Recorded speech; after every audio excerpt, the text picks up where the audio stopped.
pribadi nggak etnis, karena dari segi dia sendiri tuh nggak ada wibawanya, nggak menghormati anak-anak itu. Mungkin karena posisinya dia dikerubungin, jadi semau dia aja tanda tangan di jidat anak itu.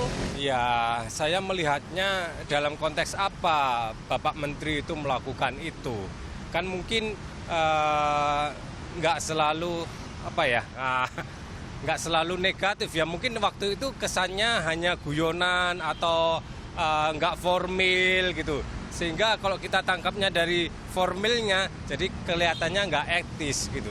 Jadi lihat dulu konteksnya waktu itu perasaannya Pak Menteri kayak apa.